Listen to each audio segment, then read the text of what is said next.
S-shaped curve as they walk, so everyone just make sure they stay seated, my friends. So make sure we sit down, guys. Make sure we sit down. Make sure we sit down. Perfect. Now these guys have legs considerably longer than their arms, which enables them to leap about 9.5 feet vertically in a single jump. NASCAR, I suggest you go watch it.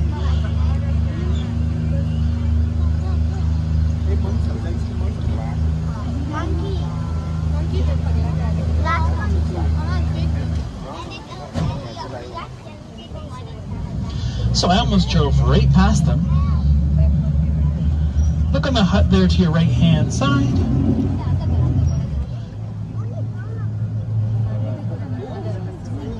You're going to see two spider monkeys there. You're going to see one between the tree and the hut, a rusty reddish ball of fur there. His name's Bieber, like Justin Bieber. And then sitting in the doorway there is Flip. And they're both... So you're going to see lemurs on the platform there. Those are black and white ruffed lemurs, found on the eastern coast of the island of Madagascar. And you're going to see a bigger bird also. So those are the black and white ruffed lemurs there.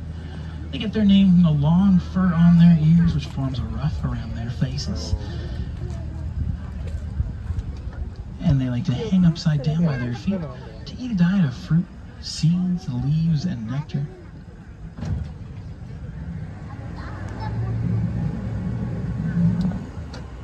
Very loud alarm calls.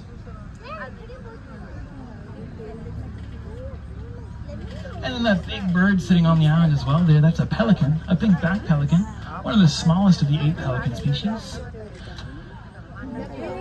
Now pelicans eat a diet of fish. They scoop that fish up into their pouch, shake the water out of the end of their beak, and then they swallow the fish whole. With short but strong legs and 4 webbed toes, pink-backed pelicans are excellent swimmers. And that pelican there, her name's Pinky. Pinky the pink-backed pelican. Just make sure you stay seated there, my friends. And that's a seagull again.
you ready? 3, 2, 1. And if you look down the field, you'll see Ginger, our red-tailed hawk, swooping after that lure and makes a tremendous grab. Excellent, with authority. Wonderful.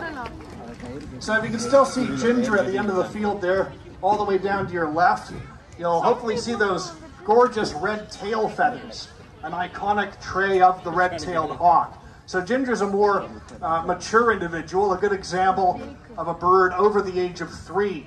Before the age of 3, the tail feathers are a lot duller in color. So they'll achieve that rusty excellent. And swoops over to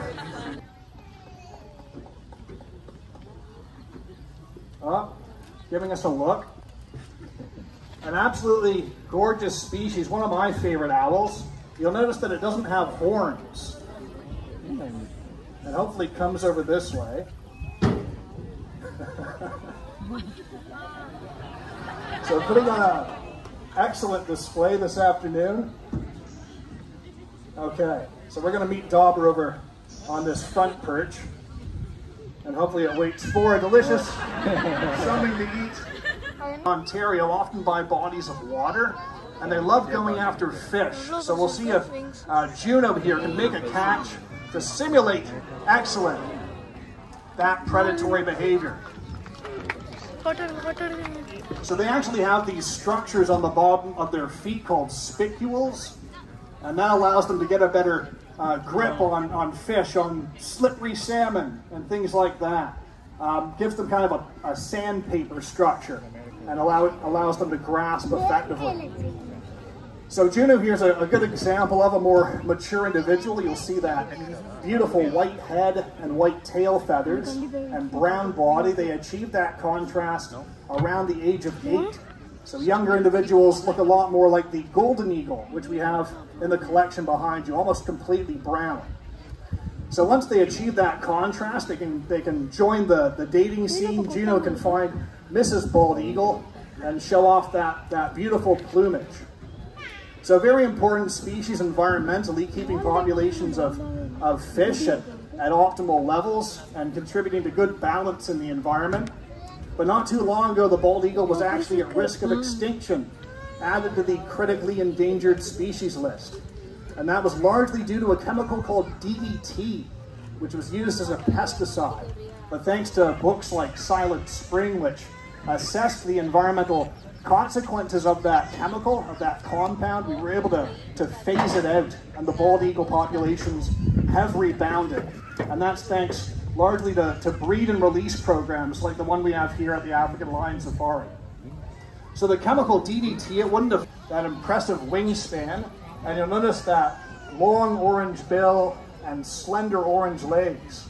So Euro actually isn't a raptor, it's a wading bird. It will sift through streams and still bodies of water, looking for fish and minnows, crayfish, amphibians, different things to pierce with its bill.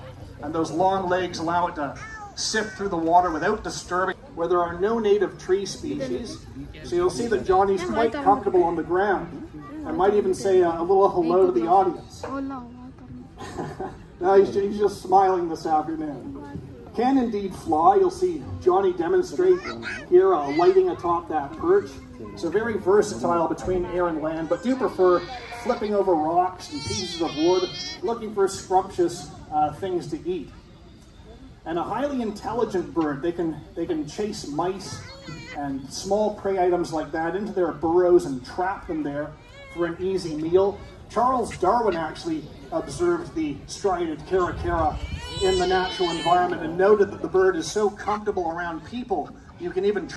Very brave of you to join me without receiving instructions just yet.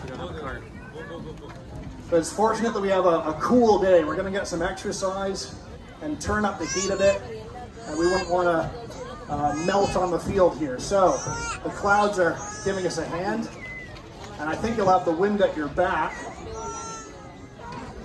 which should all contribute to a very interesting race. Okay, everybody on? Good, great, excellent. Oh, I think we have one more brave volunteer making his way to the field. Excellent. Once everybody's gathered, then I'll explain the rules. Perfect. Okay, this is exciting.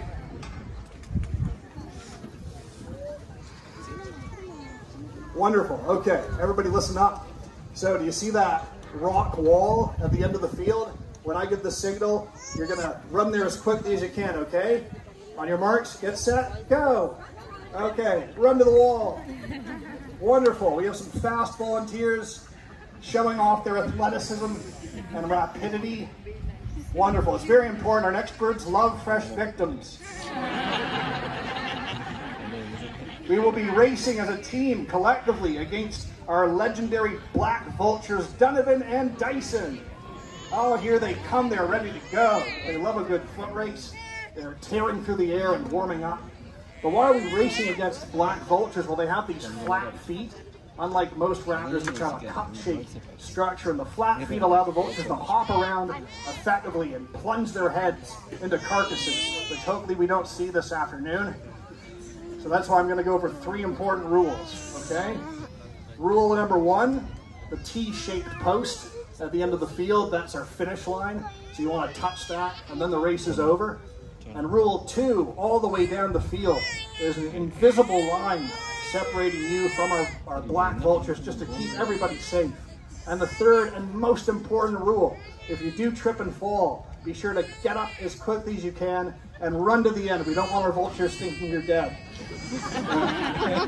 They love to eat fresh roadkill. So, ladies and gentlemen, who's cheering for our volunteers? And who's betting on our undefeated black vultures? I heard a lot more noise from the birds. Okay, that's interesting. The pressure is on for our volunteers. Are you ready? Black vultures, are you ready? The strong, silent type. Okay, on your marks, get set, go! And the race is on, ladies and gentlemen. It's even for now. The volunteers are taking a bit of a lead, and they have crushed the black vultures, winning with authority. Let's give them a big round of applause. Thank you very much. Hopefully you haven't ruffled their feathers. Excellent. Thank you. You can go home and tell your friends of close to 350 kilometers per hour. So you'll see Bobby swoop around and might notice those bells attached to its feet. And that's so our trainer can keep track of its movements. Sometimes the falcon is so fast that it can get lost in the air from our trainer's perspective. So hopefully you can notice as well these dark markings under Bobby's eyes. Those are called malar stripes.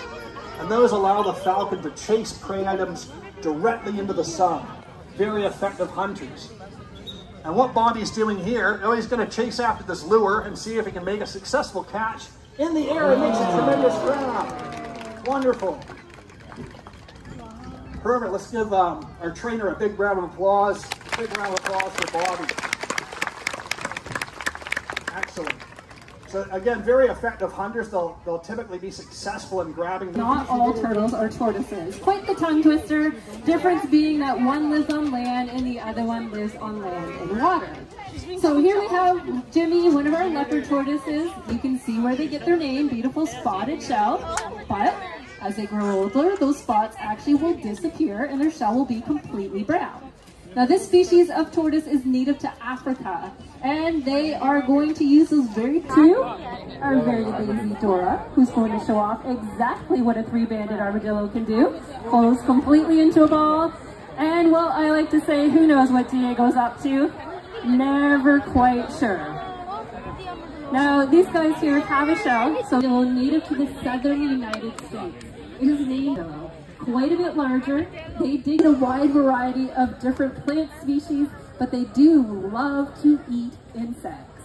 And how they're going about doing that is they're going to use their excellent sense of smell to find those bugs. Removing any of the insects allows for great plant growth, which allows for healthy habitats to grow. In like Argentine tegu, she is a beautiful, stunning lizard. Now as Joanna makes her way across the front, you'll see just how impressively beautiful and how strong she could be. But people acquire these guys as pets when they're young, and then they grow larger and more intimidating. Unfortunately, what's happening in Florida is when this is happening, they release their... Safari, as he knows that recycling is the easiest way to keep our planet clean. Now, these types of crows can be found all over Africa, and similarly to their North American counterparts, have a big reputation for being gross or disgusting birds. They get this reputation because they can often be seen along roadsides eating garbage or roadkill. But this reputation cannot be farther from the truth, as they are actually very intelligent birds just taking advantage of the easy meals that we provide for them. By eating the garbage and roadkill, they are also making sure to eliminate that spread of germs and diseases, not only keeping me and you healthy, but keeping the habitats in which they inhabit healthy as well. Now, just like Crojo, we at Safari are quite passionate about recycling, which is why we have switched to biodegradable straws, from plastic to paper bags, and if you sat on a park bench today, it might have been made out of recycled milk jugs. Now, as Crojo departs home, his final message to you all is to always reduce, reuse, and recycle. We like to say that if a crow can recycle, now he's not a fox that magically grew wings and learned how to fly, as he is a type of bat, but he does get this name from that reddish-brownish color of his fur, along with the fact that his head resembles a fox. Now, being a mammal like you and me means that his bat wings more closely resemble our human hands opposed to a bird's wing. So I want you all to imagine. Now, our next guest that we're gonna bring on out relies on the way that she looks for her survival. She'll use her beautiful colorings to camouflage into her preferred environments of the grasslands, sparsely forest, and savanna. This here is Zippo, and she is a ball python. Now, judging by some of your reactions, we here at Wild Wonders know that snakes are not always a fan favorite, but we're hoping that by learning a little bit more about them, you leave here today with a greater appreciation for them. Now, Zippo gets her name ball python from the fact that when she is at rest, feeling threatened, scared, or about to strike, she will curl up into that ball form. This not only protects her internal organs, but it also gives her that spring on attack. Now, we're not too worried for Andrea's safety while she handles Zippo, as if you take a closer look at her head, you can tell that she is a non-venomous snake. Zippo is a constrictor, which means that she likes to constrict her prey until they're immobile before consumption. So, what do snakes like Zippo like to eat? Well, she loves to eat a variety of rodents, which makes her great for rodent control. Her favorite rodents are rats and mice, so she helps to maintain those populations, along with eliminate the spread of germs and diseases that they might bring. She also helps the economic abundance in those rural communities of Africa, as she helps to keep crop damage done by rodents to a minimum as well. So even if our human instinct is telling us to run and hide from such an impressive predator, we should actually be thanking snakes like Zippo for all that they do within their environment. So let's give a big thank you to Zippo.